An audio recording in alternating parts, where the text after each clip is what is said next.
There's a coiled shape in the grass by your foot. Dark. Curved. You don't decide anything. You don't think the word snake. Your body is already gone, leaping sideways, heart hammering, breath caught in your throat before your eyes have even finished looking. And then your eyes finish looking. And it's a garden hose, just a hose, lying there, exactly where you left it. You stand there with your pulse pounding in your ears, feeling your whole body slowly come down off a cliff it climbed in less than half a second, over a piece of rubber. Now think about something else. This morning you got into a car, a 2,000-pound machine made of glass and steel and burning fuel. You drove it at lethal speed, a few feet away from other machines going the opposite direction just as fast, with nothing between you and them but a painted line on the road. And maybe, at some point, you glanced down at your phone. Your heart didn't pound. Your palms didn't sweat. You felt nothing. You were calm. You were bored even. You might have been singing. So here's a question I want you to sit with tonight. Why does a garden hose, a thing that has never harmed a single human being in the history of the world, send your body into full panic, while a car, one of the deadliest things you will ever touch, doesn't raise your heartbeat at all? You are scared of the wrong things. All of us are, spectacularly, consistently, predictably scared of the wrong things. We scream at spiders that can't hurt us, and shrug at the stuff that quietly kills us by the thousands. And that is not a personal failing. It's not because you're irrational. It's because of a decision that was made about your brain long before you were born, by a world that no longer exists. By the end of this, you're going to understand exactly why your fear is pointed at the wrong century. And a little later, I'm going to tell you about an experiment with monkeys raised in a lab that proves your fear of snakes was not something you learned. It was installed. It was waiting in you from the day you were born, like a trap that only needed one touch to spring. But first, let's look at the mismatch. Because once you see it, you can't unsee it. Make two lists in your head. On the first list, put the things that genuinely terrify people. The things that make us jump, scream, freeze, climb up onto chairs. Spiders, snakes, the dark, heights, deep water with something moving in it, things with too many legs, things that slither. Now make the second list. The things that actually kill human beings in the modern world, in huge numbers, day after day. Cars, the food we eat, cigarettes, swimming pools, staircases, the little electrical sockets in every wall of your home, the slow creep of a heart packing itself in fat. Look at those two lists. They barely overlap. They're almost opposites. Spiders. In most of the world, the number of people killed by spiders every year is close to nothing. You are vastly, almost comically more likely to die falling down your own stairs than from every spider you will ever meet combined. And yet, which one makes you shriek? Which one makes you grab a shoe and back out of the room? It's not the staircase. You walk down the staircase half asleep, in the dark, holding a coffee, scrolling your phone. The staircase is a far better killer than the spider. The spider just has a better publicist somewhere deep in your brain.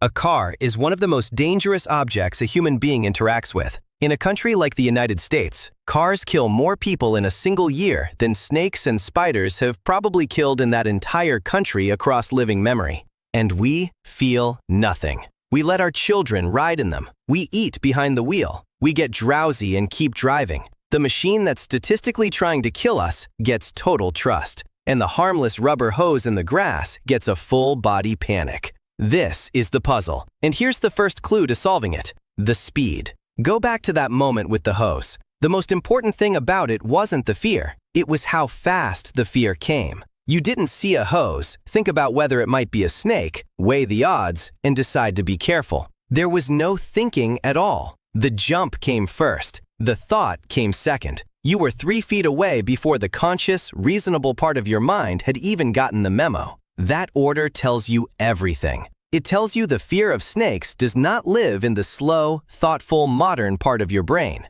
It lives somewhere older, somewhere faster, somewhere underneath thinking, and we actually know where. Deep in the middle of your brain, there's a small structure, and you don't need to remember its name, that works like a panic button wired straight to your body. Most of what you see takes the long road. It goes up to the front of your brain, gets analyzed, understood, named, and then you react. That road is smart, but slow. But there's also a shortcut, a fast, dirty, low-resolution back road that skips the thinking entirely and goes straight from your eyes to that panic button. That back road can't see detail. It can't tell a snake from a hose, a spider from a wad of dark fluff. It doesn't try to. It only cares about a few specific shapes: coils, long curving lines, scuttling clusters of legs, a sudden looming. And the instant it spots one of those shapes, it slams the button, before the rest of your brain even knows what you're looking at. That's the jump. That's the leap sideways over a piece of garden equipment. Your body got yanked out of danger by a system that didn't have time to be right, only time to be fast. So now the question gets sharper. Why those shapes? Why coils and legs and slithering specifically? Why is your brain's panic button pre-wired to a few particular silhouettes instead of, say, the front grille of a truck? And the answer is buried in deep time.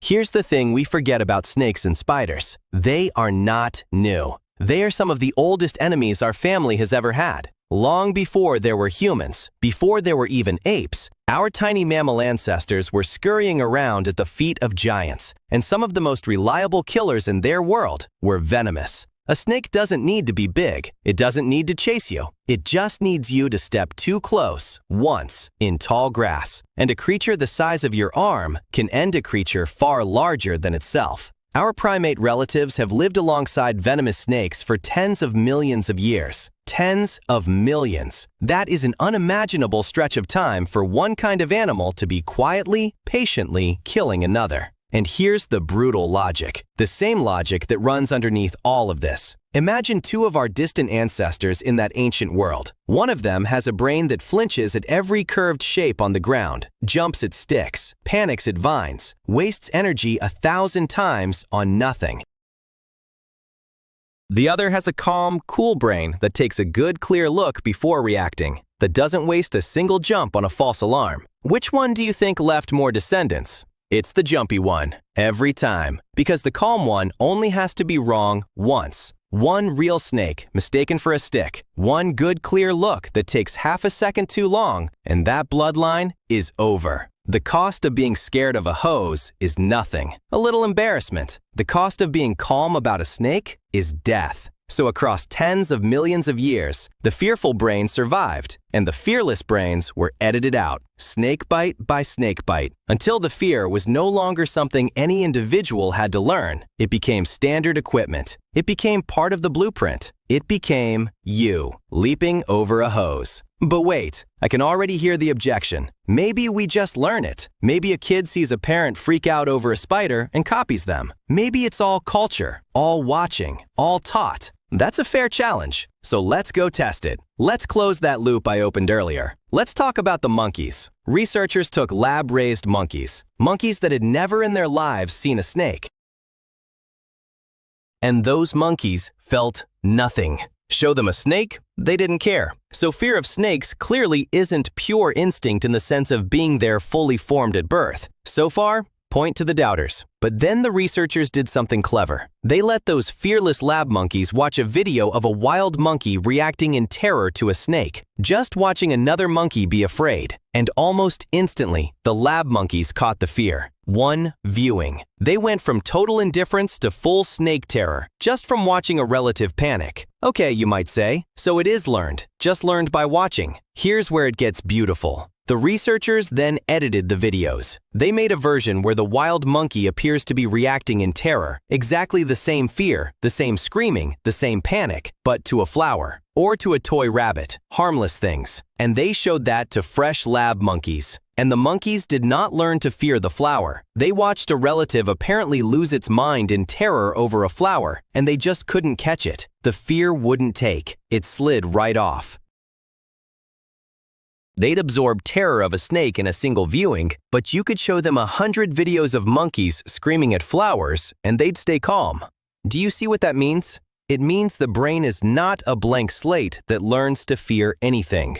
The brain comes preloaded. It comes ready to learn some fears almost instantly with the lightest possible nudge, and it actively refuses to learn others. The snake fear was already there, coiled up, waiting, needing only one tiny spark to ignite. The flower fear had nothing to catch on. There was no slot for it. That's the proof. Your fear of snakes isn't a thing you were taught. It's a thing you were built ready to feel. The world only had to whisper, and the fear was already standing there, waiting to answer. And it shows up earlier than you'd ever guess. Show pictures to very young children, even babies, a grid full of flowers with one snake hidden in it, and a grid full of snakes with one flower hidden in it. The snake jumps out at them. They find the snake in the flowers far faster than they find the flower in the snakes, before they can talk, before anyone has taught them anything.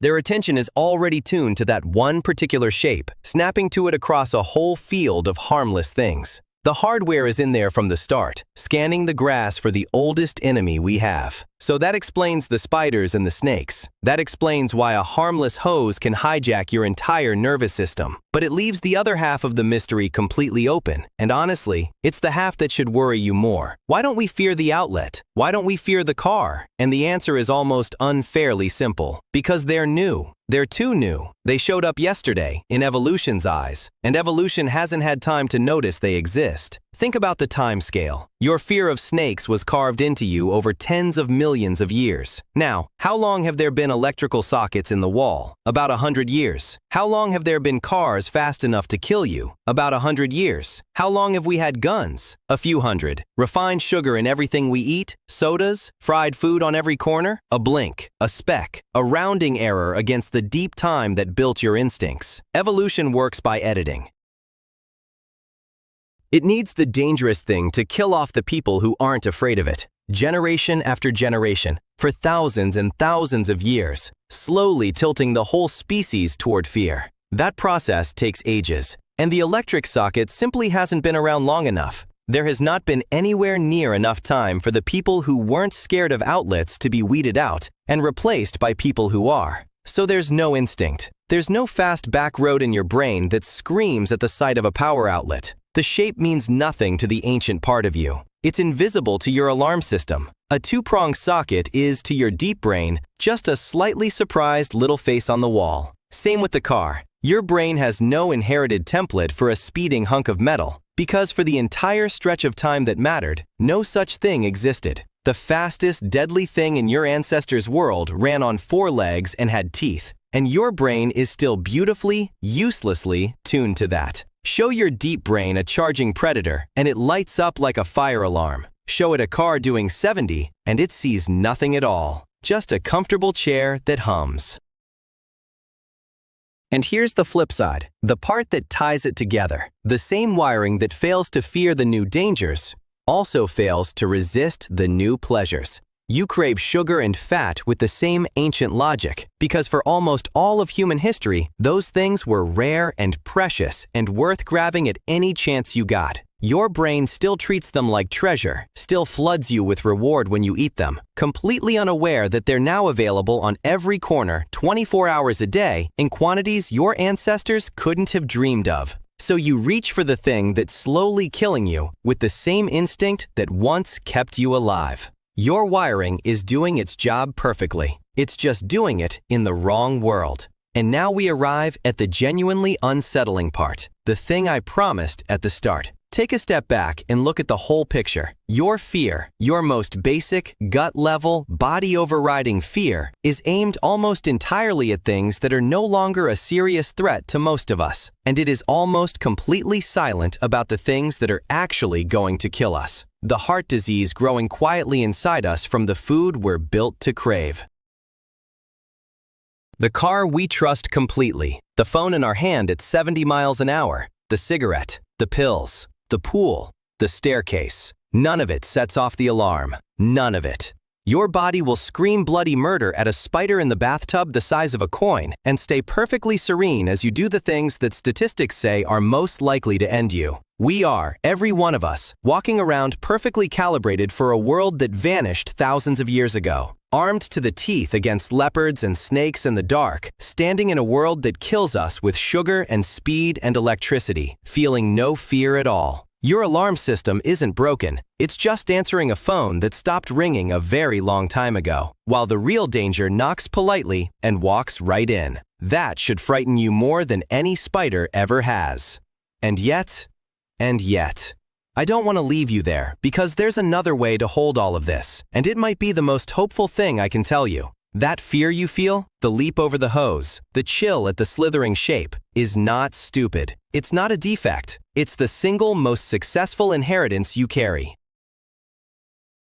It is a message in a bottle from 100 million years of ancestors, every one of whom survived. It says in a voice older than language, "Watch the grass, mind the dark. Something out there used to hunt us, and I survived it. And now, so can you." The fear is proof that your line never broke, not once, all the way back. You're scared of snakes because every single creature you descend from was scared enough to live. But here's the part that belongs only to you, only to humans. You are the first animal in the entire history of life that can look at its own fear and see that it's outdated. The monkey can't do that. The monkey can't sit by a fire and realize its terror is pointed at the wrong century. But you can. You just did. Right now, in your own head, you held up your ancient instinct, turned it over, and saw exactly where it's wrong. That is an astonishing power. It means you are not a prisoner of the wiring. You can do the thing no creature before you could ever do. You can choose your own fears. You can decide, with the slow, thoughtful part of your brain, the part that came late, to be a little less afraid of the spider and a little more careful with the car.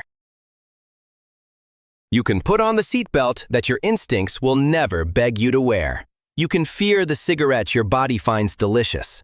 You can override 100 million years of programming with a single, deliberate thought, because you are the animal that finally learned to read its own instructions.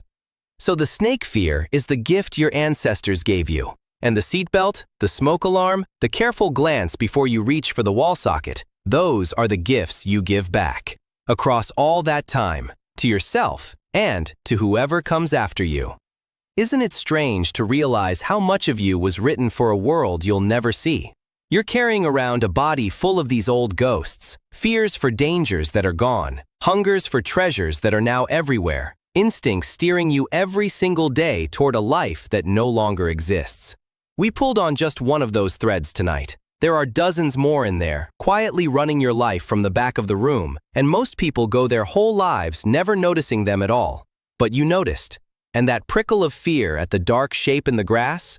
Now you know it for what it is. Not a weakness, not foolishness. An old, loyal, slightly confused guardian, still standing watch over a danger that mostly went away, whispering the same warning it's whispered for 100 million years. I kept them alive. Let me keep you alive too. Just point me at the right thing.